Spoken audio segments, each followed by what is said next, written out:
Imagine the chaos, gunfire echoing through the valley, warriors charging with relentless force, and soldiers desperately fighting for survival, unaware that defeat was inevitable. Now picture this scene through the eyes of those who lived it, witnesses whose haunting testimonies unravel everything you thought you knew about Custer's last stand. The Battle of Little Bighorn wasn't just a clash of cultures, but a descent into the unthinkable.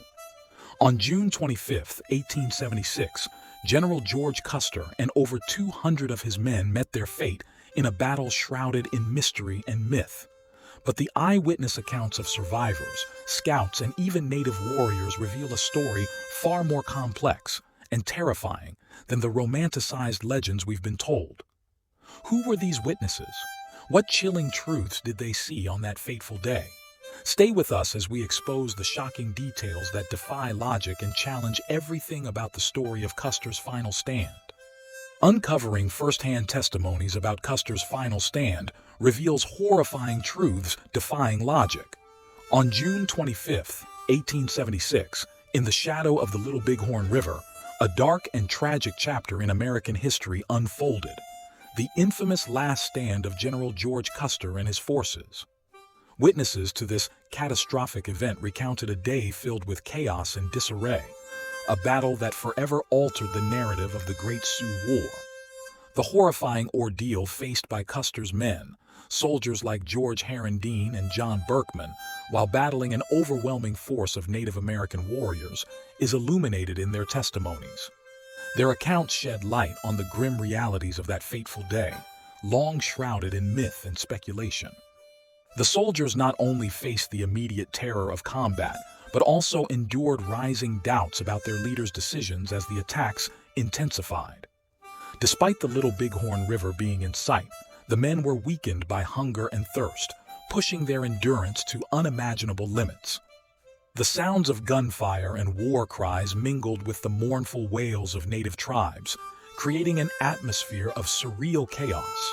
These haunting events are seen through their eyes, revealing acts of both incredible bravery and stark cowardice in the eerie silence that followed the storm of violence. What truly happened during Custer's last stand? What decisions led to such a devastating defeat, and how did so many men fall?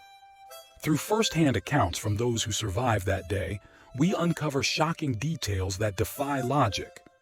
Before we delve deeper into this harrowing story, please support Native Legacy by liking this video and subscribing to our channel. Our journey began at noon on June 22nd as we departed the Rosebud. Marching 12 miles, we camped for the night. The following day, we resumed our march at first light, covering miles along the trail before setting up camp in the late evening. That evening, 6 Crow Scouts returned to General Custer with reports of fresh pony tracks leading toward a nearby Indian village. Custer immediately convened his officers, though their discussions were out of earshot. The scouts were sent ahead again, and by late afternoon we reached an abandoned village site near the Rosebud Forks. That evening, under the cover of darkness, Custer ordered the camp to mobilize and march up the right fork of the Rosebud. By dawn, the scouts reported spotting the village. We concealed ourselves in a ravine near the creek's headwaters. General Custer returned after a brief scout of the area, claiming to have seen nothing. However, the scouts and a guide named Nook Byer insisted that the village was just ahead. The tension was palpable as Sioux war parties began observing our movements. The Custer scouts afterward alerted us to the fact that Sioux war groups had found them and were observing our soldiers. General Custer then ordered soldiers to get ready for combat. We moved slowly along, covering almost 6 kilometers as we advanced beside a little brook. 5 miles away, near the mouth of the Little Horn Valley, we stumbled upon a lone Indian hut with a dead Indian inside. As it seemed the Indians were turning back on the battlefield, General Custer gave the order to send Colonel Reno a telegram telling him to drive the scouts into the dust. Reno advanced his soldiers across the plains and led them across the river at a ford that formed naturally. After a mile, his soldiers sent their horses into the forest and got down to battle on foot. At the same time, the Indian soldiers on horseback immediately charged across the prairie, and skirmishers from Reno opened fire. But Reno gave the order to retreat to the trees as the Germans moved to cut him off from the ford. With their unrelenting pursuit and close-range gunfire, the Sioux eliminated any possibility of safe escape. Both horses and soldiers fell, and those still standing scurried for cover. The injured men wanted to go away, but I told them to stay and fight. I knew from experience that there was yet hope for this. We remained in the bushes for hours, hearing the distant sounds of warfare, unaware it was Custer's command engaged with the native warriors. I told the soldiers to move when the gunfire finally subsided, but some of them stayed still. We crossed the river in small parties and joined Reno's command on the bluffs at the very moment the Indians began to pour out of Custer's battle. As nightfall fell, Reno's men used everything at their disposal, including dead horses, saddles, and bags, to strengthen their position. The Indians redoubled their assault before daylight, storming and even hurling stones at our soldiers. After rallying his soldiers, Captain Benteen launched an unexpected offensive that caught the attacking Indians off guard. His bravery in staying there in the path of fire that day prevented many deaths. The soldiers had been without water for 36 hours in the intense heat when they started pleading for it in the middle of the morning. There was no end in sight to the conflict, even though many of them were thirsty and had swollen tongues. The men tried eating hardtack and crackers, but there was not enough saliva to wet them. Some tried chewing the grass, but it stuck to their lips and made it impossible for them to speak or spit. Many soldiers volunteered for a risky journey to the river, knowing that the wounded would not survive because it was reported that they were nearing the point of dehydration. There was a valley that connected the battlefield to the edge of the water, and we were fighting on the bluffs approximately 700 yards from the river. The guys had to run over an exposed stretch of about 100 yards to get to the ravine, all the while dodging gunfire from Indians stationed on the cliffs. About 50 men of the troopers sprinted into the valley from the open terrain. Upon reaching the bottom, they discovered that Native Americans stationed in the timber across the river were guarding it. Under cover, soldiers could get as close as 30 feet or so to the water, but if they ventured upon the bank, the Indians would open fire on them. Still, the soldiers took the threat head-on. A few hurried to the river, filled their camp kettles, and took cover behind boulders at the ravine's bend, where they filled canteens and retraced their steps up the hill. One soldier was killed, and 6 or 7 others were wounded in the attempt before the men and wounded were adequately supplied. One man had a bullet shot shatter his leg bone, necessitating an eventual amputation.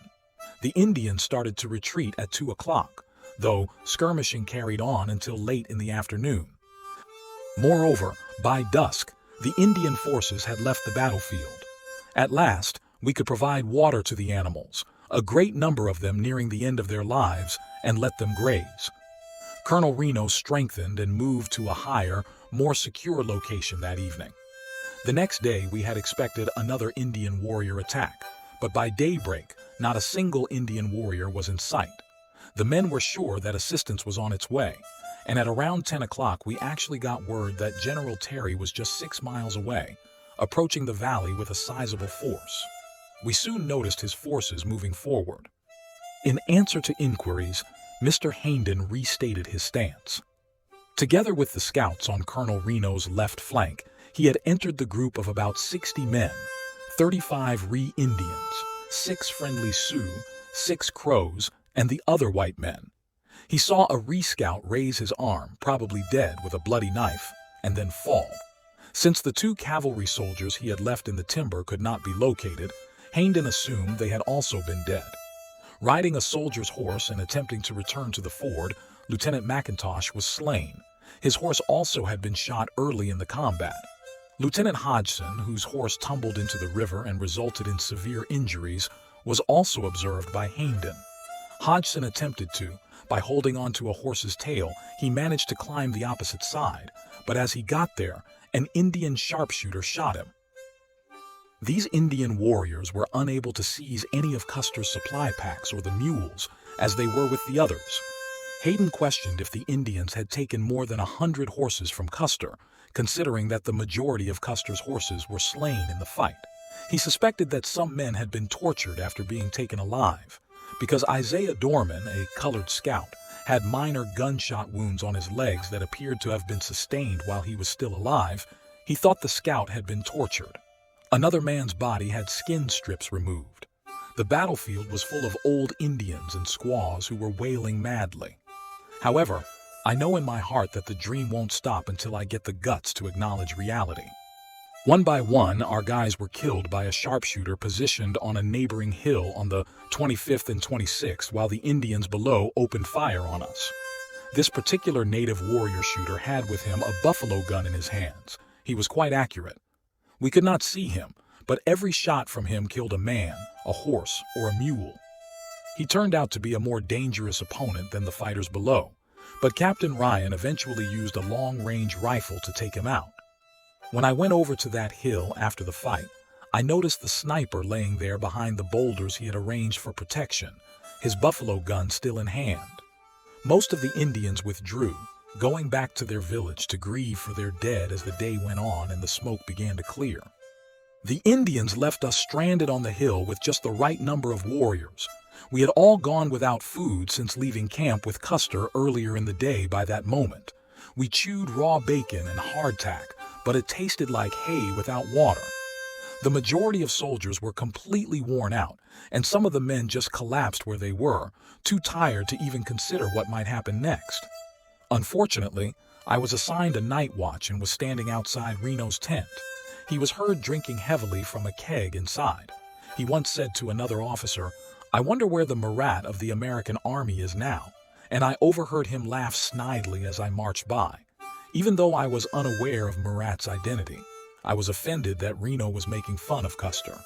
I also walked by the men who were still sleeping on the ground while the others who had not made it lay quietly next to them. This time, it was getting disturbingly quiet at night. It was now as quiet as a cemetery down in the valley where there had been gunshots, smoke, and mayhem all day. I heard the somber wails of the Indians who were mourning their dead and the distant beat of tom-toms. I would occasionally pause my march in the hopes of catching a glimpse or sound of Custer and his men moving stealthily in our direction. This made me continue staring at the ridge where we last saw him, the incessant fear causing my body to hurt. Nevertheless, as the night drew on, nothing occurred, and the air was calm and dense when morning eventually arrived. We were waiting for whatever might happen next, and tension hovered over us like a cloud. It was becoming harder for everyone to survive without food and water. While some guys sat in silence, deep in concentration, others murmured incoherently in their slumber. My thoughts turned back to Dandy, my horse, and George Custer. I thought back to the instant he was shot and how deeply sorry I felt. That grief actually lingered in me, making it more difficult for me to let go of the belief that we were doomed and that the worst was still to come. We realized we needed to be ready for whatever lay ahead because of the uncomfortable quiet. With this details account that defies George Armstrong Custer's last stand logic of the events at the battlefield, we hope you will have a better understanding of the 1876 Great Sioux War and the Battle of Little Bighorn. Stay tuned with Native Legacy for more tales along real history. We will not stop bringing you first-hand history videos from various battlefields. As we know, the Battle of Little Bighorn remains one of the most debated events in American history, filled with questions about leadership, strategy, and survival. By exploring these first-hand accounts by Native Legacy, we aim to honor the legacy of those who fought to protect their heritage and culture and shed light on the truth behind history. Thank you for watching. Don't forget to like, subscribe to Native Legacy, and hit the notification bell to stay updated on more history videos like this. Until next time, take care.